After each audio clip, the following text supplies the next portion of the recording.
no way you're losing games like if that's the best they got in the third period. I mean, do you need a funny skit after that? My boy Brucey talking shit. Low quality fans of a high quality Bruins team. That is a dub. And we need to say this right away. Got to get it out of the way. Like, comment, subscribe. Got him with... You didn't even see it coming. I haven't said that in like 3 videos. Right in the beginning. Got him. Also, guys, worth noting, down below, there's my Twitter. There's Twitch, although the Twitch isn't really up and running yet there, but the channel's there. But my Twitter is where I can communicate with you guys a lot easier. I also got a question on the last video if he could share my videos, and that's awesome. Please always do that. The more people we have in here to talk about the team, the better. This whole purpose of this channel to start was just building a community, because where I am, which is a secret, I think actually most of you know that I'm in South Carolina at this point, I don't have a lot of Bruins fans to talk to face to face. So I really like how in the comments, even if I don't always respond to everything, I get to see your opinions. Knowledgeable fans, every single one of you. Except for you. You know who you are. But there is another thing that we need to say right out of the gate, which is we got punched in the mouth. That was not a collapse. Our veteran presence pulled us through it. Yes, we got punched in the mouth. We handled it appropriately. Let's talk about this game. This was a doozy from top to bottom. Ullmark gets a start, second game in a row. I might have called this before the season started. Give Ullmark the 2 starts against the Sabres and the Sharks. Did not expect them both to be undefeated when he faced them.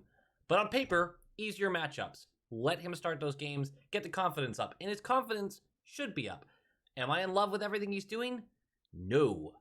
He makes me panic. He makes my heart flutter, and not in a good way. But he has been really solid through 2 games, even with that third period, which I don't think was really his fault. There are a bunch of changes roster-wise. Foligno is now on IR. Bleed is out for at least the next week, it looks like. Studnicka and Oscar Steen were called up and would be inserted into the lineup because Smith is also out. Yeah. Lot happened. He was listed as questionable going into the game. They held him out, which I'm okay with. We're so early in the season. Like, let's let this guy rest and get properly healthy before we start, sacrificing his long-term health for this shit. John Moore is sent down to the AHL. That is more of a paper transaction, I think, for roster space stuff. Cap space, I mean. He has already cleared waivers, so it just helps with the whole money side of things. Clifton reinserted into the lineup. Clifton and Forbort had some better chemistry this game, but by far. What that means is Nosek is now centering the second line. Coyle is now the second line right wing. Steen is the third line right wing. And Stud, after all the talk about having him in the top 9 center position, is playing fourth line center. Freddie on his left, Kuhlman on his right. Interesting matchups. If you just wanted to see how these guys would perform the whole game, you were just zoned in. It's kind of a top 6 show, but the bottom 6 played their part in it. Puck drops, and it's a matinee, so I'm actually kind of like, I'm focused, but my energy's low. It's low, right? 28 seconds in, my energy gets... Now this is all effort right out of the gate. 28 seconds in, the puck is iced on the left side, down the wall, around the net. Now Pasta comes in and beats out the icing, but never touches the puck. Lets it go right past him purposefully because Bergey's right there to collect. Bergey sends it right back down the right wall because Pasta has set up behind the net. Now, the Sharks in this transition frenzy immediately start to pressure Pasta. They curl around the net. He feeds it back out to Bergey, who sees that Marchand is alone in the slot because everyone's kind of focused on the 2 guys that started this play. Throws it to Marshy, who has the space to flip this high glove. That's 1-0, 28 seconds into the game. It's a lot of words to explain that goal. It was a beauty. And Marchand now has, I believe that was his 6th point in 4 games. And he's going to get another one this game. This is crazy. 3 minutes into the game, and Pasta's just playing with it. He would do this all game long, just deking through everybody, not giving up the puck when he should, but it was really fun to watch. He is playing in the offensive zone with the puck. Eventually gives it up to Marchand, who feeds Forbort on the top left point. And Forbort, this is a harmless wrister. This shot is taken 8-9 times a game. Usually doesn't even make it to the net. This one has eyes. Aiden Hill lets this in, low blocker side. You have to make that save. That is brutal. It's 2-0, 3 minutes, 18 seconds into the game.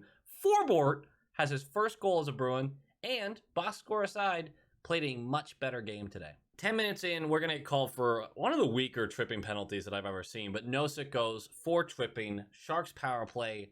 It actually should have scored big time. Ullmark had made a save from the point, and the puck bounces to the left circle. But Ullmark, still facing the right circle, completely lost the puck, and is just staring at the right side of the ice like, what's going on? The Sharks picked up the puck, flip it at the net, hit the side of the net, no goal. Fucking idiots. You're supposed to put it in the net. You can't just hit the net and call it a goal, you morons. Fucking knuckle draggers. Fucking morons. But Ullmark gets away with one right there. We do kill the rest of that penalty. 7 minutes left. McAvoy goes for high sticking. We also kill that one. Our penalty kill looks so good so far this season. And we have several units of it. I mean, we have plenty of guys who jump on the penalty kill and just look good. Carlo and Forbort are staples of them. But obviously, Bergie and Marshy are great. Freddie's doing an awesome job. Steen saw some time on it. These guys can play penalty kill like no one's business. 4 minutes left. Big PP time. Hall gets crushed from behind by Burns. It's really just an obnoxious, weird play. Hall is at the top of the offensive zone. Puck goes down the wall, and Burns coming into the zone just gets him. Hall's okay. Burns, nice hit, bud. You can't do that, though. That's interference. We're going to go to the power play, and we're going to make it cost them. This was a mess. It starts with a Pasta to Bergie bumper shot that goes crossbar out to the right side. Marshy is there to fight for the loose puck, but loses the battle. Puck gets kicked out towards the net. Hall is there to disrupt the Sharks going for that puck. Doesn't really get a handle on it, but disrupts it enough that it bounces out to Bergie, who has since curled around to that right circle. Collects, flings it to Pasta, all alone in his office. That left circle hammers this thing. High blocker. That is 3-0. And it looks like we're going to go into the second with a 3-goal lead against an undefeated Sharks team. Let's give them their credit. I'm feeling spicy about this. I'm feeling real good. Wouldn't for long. 30 seconds later, it's the Sharks with a transition, and it leads to a 2-on-2. But the defense did its job. They kept him to the outside. They're coming down the left side. It's a little give and go. Godjevich leaves it for Weatherby, who has enough space to make a shot, but it's a hard angle. They pushed him to the left. Good job, defense. Ullmark lets the shot in short side. That is one you gotta have. That was a brutal goal to give in late in the first period when you have a 3-0 lead and you're just sucking the air out of this team. I hated that goal. That was the only bad one Ullmark gave up. Hated that goal. But this team's going to make it up to me, and I deserve it. Second period, 6 minutes in, and it is a beautiful feed from Forbort to Steen. Forbort's in the defensive zone. He shifts it up to the neutral zone. Steen collects. Steen sees DeBrusk's ahead of him and kind of has a step on the defense, which is still completely facing forward, so you know they're not going to be able to turn quickly. Steen can't really tell if he clears this and perfectly places it over DeBrusk's head or it bounces off DeBrusk's back and we get a good bounce. Regardless, the puck flips over these two players, lands behind the Sharks defender, and DeBrusk just beats him to it. Picks up the puck, and this is a pinpoint accurate, high glove side, in and out shot. That's 2 on the year, 2 in 4 games. He is on pace for 41 goals this year. Is it too early? Absolutely, but the Jake DeBrusk revenge tour, full send. Full send. Jakey boy, 69th goal of his career. It's fucking beautiful, man. I'm so pumped. Fucking pumped for Jake DeBrusk, man. Jakey boy. I just want him to succeed. He had a hard year, man. Everyone should be excited to see him succeed.